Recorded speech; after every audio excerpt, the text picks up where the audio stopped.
O São Paulo, rapaz, São Paulo é o que você falou na abertura. Time que ninguém tem confiança, sabe? O time frouxo, a verdade é essa. São jogadores frouxos. O jogador de São Paulo é assim, ó, ganhamos, tá bom. Empatou, tá bom, perdeu, tá bom. Então um time assim, sabe o que vai conquistar? Nada. Se continuar com essa mesma filosofia de ganhar, empatar e perder a mesma coisa, não conquista nada. Tá? Fez um bom primeiro tempo, virou o jogo no primeiro tempo, falou, opa, agora vai. Aí o segundo tempo o Atlético mandou no jogo. Segundo tempo o Atlético foi bem melhor que o São Paulo, acabou empatando a partida, e eu não gosto Tem um monte de fator aí, viu? Tem fator salário atrasado, tem um monte de fator. Dizem que vão regularizar a coisa até janeiro, vão fazendo uma bola de neve em banco, e até janeiro diz que regulariza a coisa. Então, eu não acredito no São Paulo enquanto continuar com essa gestão hiper ultrapassada que tem. Legal. Então, falando do jogo de ontem, clássico São Paulo e Atlético. São Paulo e o Atlético também estão vivos aí, né? O São Paulo tá vivo na briga, garantindo uma Sul-Americana, ambos, mas garantindo para valer a Libertadores da América, grande competição do continente. Isso ainda não aconteceu. Vamp, quero que você fale, o Flávio Prado já está aqui também, o Flávio estava no aquecimento, já está aqui conosco. Patronato, qualquer porcaria, desculpa. Mas eu entendo a expectativa do torcedor de São Paulo pela história do São Paulo, sabe? Pela história de grandes conquistas que tem o São Paulo, né? Mas hoje o São Paulo vive uma outra realidade. É uma outra realidade. Você tem dois clubes... Para hoje tá bom. Você tem dois clubes diferentes, Flamengo e Palmeiras, e o Atlético Mineiro, que enquanto tiver lá um mecenas bancando ali, a coisa vai andar, né? A hora que o cara parar de pôr dinheiro, também entra na vala comum o Atlético Mineiro, pode escrever. O São Paulo vive uma outra realidade de gestão. Então essa gestão que servia ao São Paulo, servia para os anos 70, final dos anos 70, anos 80. O que o São Paulo? Dormiu. O São Paulo dormiu, achando que sempre seria soberano, sempre estaria à frente dos demais. Hoje os caras têm um CT melhor do que o do São Paulo. Hoje os caras têm departamento de fisiologia melhor do que o do São Paulo. Hoje os caras têm dinheiro, o São Paulo não tem. Hoje arrumaram parceiros, o São Paulo não arrumou. Então, o torcedor do São Paulo cria a expectativa daquilo que foi o São Paulo. Que era vergonha. Você lembra? Torcer pro São Paulo era uma grande moleza. Hoje, torcer pro São Paulo é uma grande dureza. E não é de hoje. Já passa de uma década. Ou esses caras no Morumbi acordam, ou as pessoas que estão de bem, os verdadeiros São Paulinos e pessoas competentes não ficaram mais. Sabe? Porque até para essas pessoas tem limite, porque elas são cobradas. São cobradas no shopping, são cobradas na rua, são cobradas no prédio onde moram, né? E, chega um tempo da tua vida, sabe? Eu tô com 50-11, né? Você já fez 50-11? Já. Então, eu fiz 50-11 agora. Chega um tempo da sua vida que você não tem saco mais, né? Você não tem saco para tanta cobrança. Você convive com quem você quer, aquilo que você acha que não presta para você, você põe de lado. Então, essas pessoas vão fazer isso. Exatamente isso. Vão sair do São Paulo. Gente competente, gente que sempre foi extremamente São Paulina, por perceber que a diretoria do São Paulo, que a direção, que os conselheiros não entendem que essa gestão não pode mais continuar, essas pessoas vão embora. Ou o São Paulo modifica, Corinthians também vai passar por isso, ou modifica, ou então vai perder gente de grande qualidade. O torcedor, isso, eu entendi bem o que você falou, Nilson, mas o torcedor do São Paulo, eu sei que torcedor não pode ser, tem gente que acha que torcedor não pode ser racional, mas tem aquele mais apaixonado e aquele que torce muito, mas entende uma situação. Esse torcedor, aquele mais ponderado, sabe que não pode ter grandes sonhos. Né? Não pode ter grandes sonhos. Se conseguir uma vaga... Mas até esse não se conforma. Né? Mas se conseguir para Libertadores aí, no bico do corvo, tá bom. Se conseguir vaga para Sul-Americana, que é muito provável que é isso que aconteça, tá bom. Aí vai ter alguns meses para tentar acertar a casa. O Rogério, para quem perguntou aqui pelas redes sociais, a chance do Rogério ser demitido é nenhuma. Ele só sai do São Paulo se ele achar que tem que sair, que chegou o momento que vai embora. Mas não ele pode achar, hein? Ele pode achar até. Flávio, você não falou do jogo do São Paulo com o Atlético? Todos nós já falamos, mas eu queria ouvi-lo também. Então, o primeiro tempo do São Paulo, ele não merecia virar ganhando, mas virou ganhando. Aí imaginava-se o São Paulo no segundo tempo aproveitando essas ocasiões, mas não. O São Paulo acabou atraindo o Atlético para o campo dele. o Rogério fez algumas alterações estranhas, né? Não são muito o padrão do Rogério. Ele gosta de atacar e ele foi tentar segurar.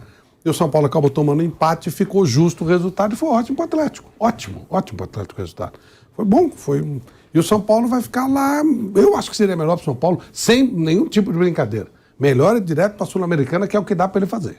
Corre o risco de passar um vexame numa pré-libertadores. Não acredito que ele entre direto na fase de grupo. O São Paulo hoje tem outra realidade. O problema todo disso, Vanderlei, que você falou, é que o São Paulo não tem uma perspectiva. Eu lembro quando o Paulo Nobre assumiu o Palmeiras, que ele falou, olha, nós vamos passar aí um perrengue. Lembra? O Palmeiras quase caiu. Ele ganhou uma Copa do Brasil, mas quase caiu. O Bandeira de Melo foi expurgado no Flamengo, porque ele disse, olha, a coisa aqui tá feia, mas depois a gente ajeita. A gente não vê essa perspectiva no São Paulo, infelizmente. Você sabe quanto eu gosto do Júlio Casares, o Belmonte foi o nosso companheiro aqui há muitos anos. A gente sabe que são pessoas que gostam do São Paulo, que têm boas intenções, mas você não nota a perspectiva de nada. Você fica imaginando o São Paulo daqui a 5 anos como? Do mesmo jeito. Brigando para pegar uma babinha na Copa Libertadores, tentando alguma coisinha no Campeonato Paulista, não vai ganhar Libertadores, não vai brigar em Campeonato Brasileiro. É muito pouco, né? Muito pouco. E só para fechar o assunto de São Paulo, o Bruno, claro, acompanhei ontem o trabalho todo, o Bruno várias vezes falou, no momento final, na reta de chegada do jogo, que o São Paulo estava chamando o Atlético Mineiro. Né? O Rogério fez umas mudanças lá, mas com essas mudanças o São Paulo perdeu velocidade e que estava chamando o Atlético. E, minutos depois, caixa, o empate. Fala um pouquinho sobre isso, Bruno. Foi o Rogério, o time estava cansando, isso estava claro, o Atlético começou a crescer no jogo, o Rogério mexeu e aí ele tirou o Reinaldo estava de ala direito, né, e colocou o Luizão, o Rafinha passou para ala, o Luizão de zagueiro e tirou, quem saiu, entrou o Luan no meio, né, mas saiu o Patrick, entrou o Luan.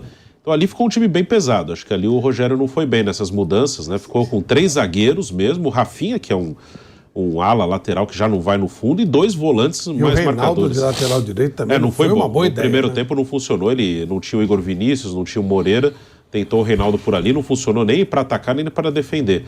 E ali ele ficou com o Luan, Pablo, Maia, 2 volantes marcadores, 3 zagueiros, mais um ala que não sobe. O Rafinha não é um cara que vai hoje mais pro ataque, até porque já é mais veterano. O Bruno, só então ficou muito encolhido. Talvez fosse melhor tentar o Reinaldo de terceiro zagueiro e o Rafinha na dele, do que essa ideia. É uma ideia, você tem, deve ter dado certo no treino. Mas realmente ontem ficou claro que não ia funcionar. Eu não ia. Eu esperava até que com a escalação, né, com os desfalques, que ele iria colocar mais um no meio, Rafinha de lateral em linha de 4. Não foi o que aconteceu.